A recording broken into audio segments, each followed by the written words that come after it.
இன்னைக்கு நமக்கு குக்கீஸ் எப்படி செய்யறதுன்னு பார்க்கலாம். அதுக்கு 100 கிராம் அன்சால்டட் பட்டர் எடுத்துருக்கிறேன். இப்போ இதை கொஞ்சம் நமக்கு மிக்ஸ் பண்ணி எடுக்கலாம். இது கூடவே ஒரு 1/4 கப்பு போல் சுகர் நான் பவுடர் பண்ணி எடுக்கிறேன். இதில் 1/4 கப்பு சுகர் இருக்குது. இதையும் போட்டு நமக்கு மிக்ஸ் பண்ணி எடுக்கலாம். இதில் இப்போது ஒரு 4-5 ட்ராப்பு வெனிலா எசன்ஸ் சேர்க்குறேன். ஒரு பிஞ்சு சால்ட்.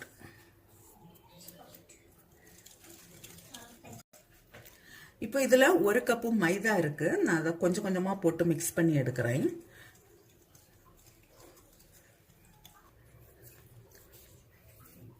இது ரொம்ப சாஃப்டாக இருக்கு. நான் இன்னும் கொஞ்சம் கூட மைதா சேர்க்கிறேன்.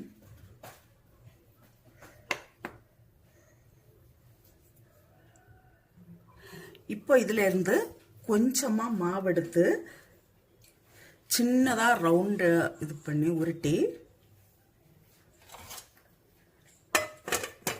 இதே போல் பண்ணலாம். ஒரு ஃப்ளவருக்கு 5 பெட்டல்ஸ் வாரது போல். இப்போ இதில் ஒவ்வொரு ஃப்ளவர்லையும் ஒவ்வொரு ஜெம்ஸ் சென்டர்லாம் வைக்கலாம். நீ வைக்கிறியா? இங்கே வை சென்டர்.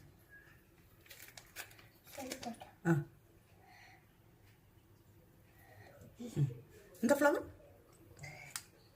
இது இதுக்கு இப்போ ஒரு பார்ச்மெண்ட் பேப்பர் வச்சுட்டு லைட்டாக ப்ரெஸ் பண்ணி கொடுக்கலாம்.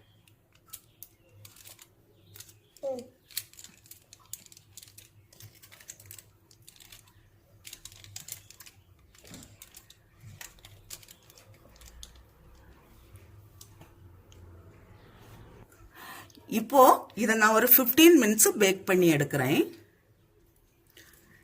இந்த குக்கீஸ் எல்லாம் ஆயிடுச்சு. இதே போல் நான் மீதி இருக்கிற குக்கீஸையும் செய்துட்டு பார்க்கலாம்.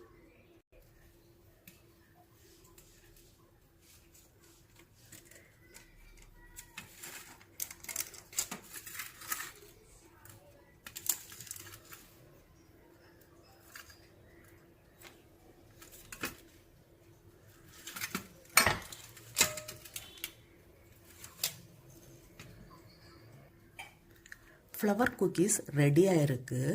இதே போல் நீங்களும் செய்து பாருங்கள். செய்து பார்த்து உங்களுடைய கருத்துக்களை தெரிவிங்க. உங்களுக்கு இந்த சமையல் பிடிச்சிருக்குன்னா சப்ஸ்கிரைப் பண்ணுங்கள். உங்களுடைய ஃப்ரெண்ட்ஸுக்கெல்லாம்